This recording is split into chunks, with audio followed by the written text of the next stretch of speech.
Hello folks, this is old Bubba, the Jewish Redneck Prepper, back with you, aka Minister Lewis M. Floyd Jr., pastor, Messianic pastor at Jesus Best Shalom. We're a house fellowship and church here in Sparta, Georgia.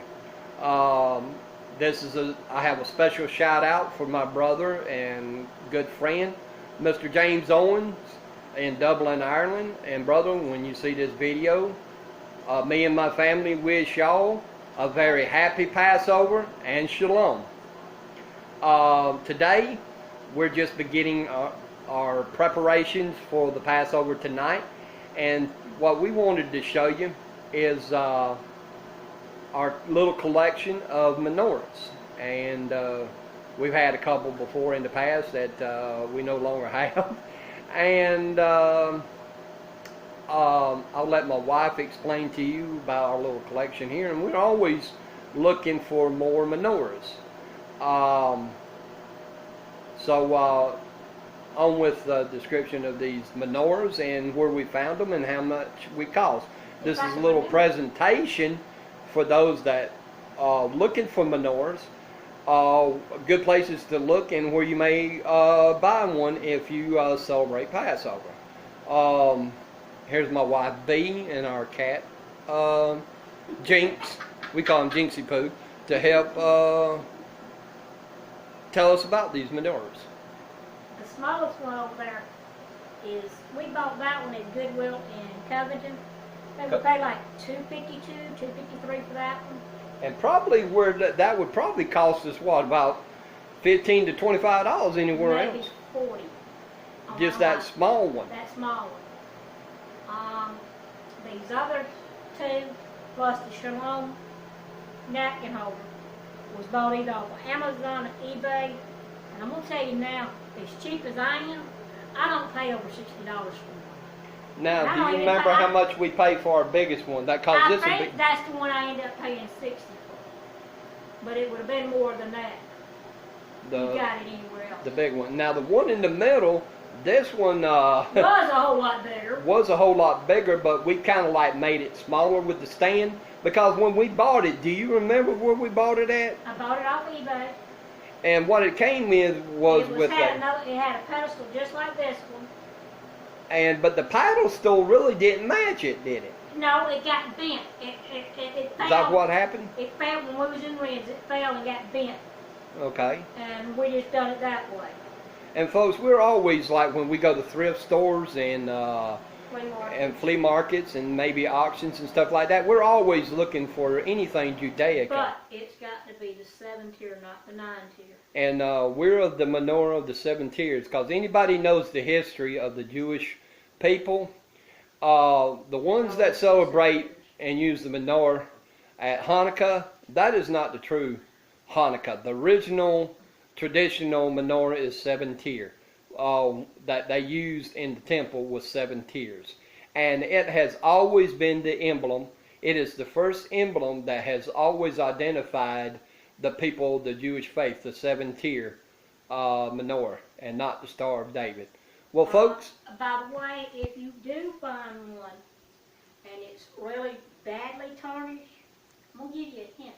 The best thing to clean up brass or anything brass, believe it or not, is ketchup.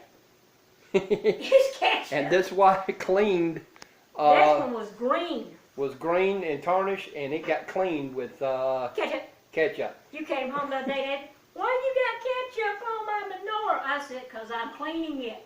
I said, I wasn't going to pay $12 and $13 for a thing of brass over, and ketchup is just as good, and I had my homemade ketchup, which is what we used.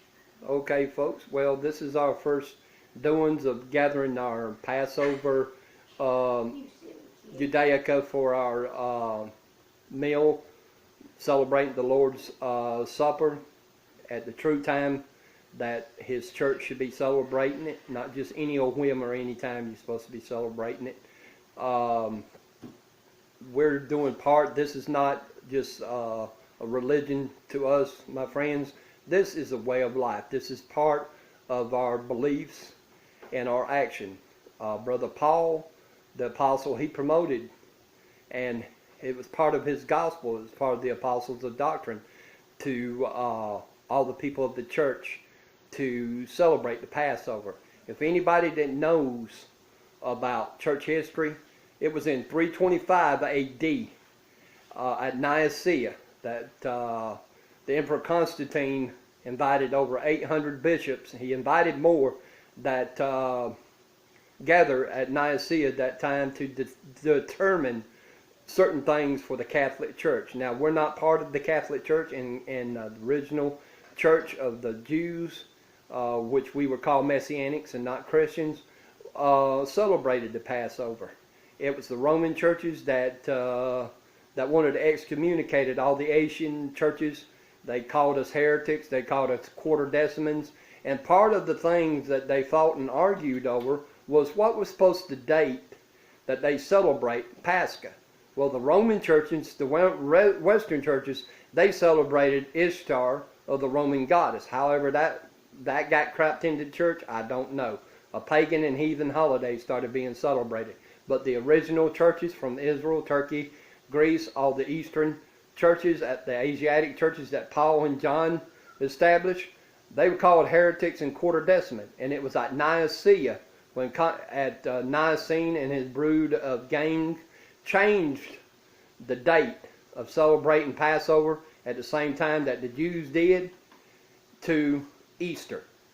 Folks, if you want to get back to the real time of when the apostles, and it was of the apostles' doctrine, Acts 2 and 42, then learn about the Feast of Passover and come back in line with the real church. Until the next time, I hope this has been educational.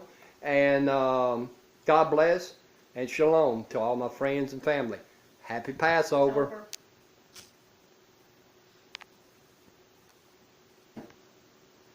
He's waiting on you, Daddy.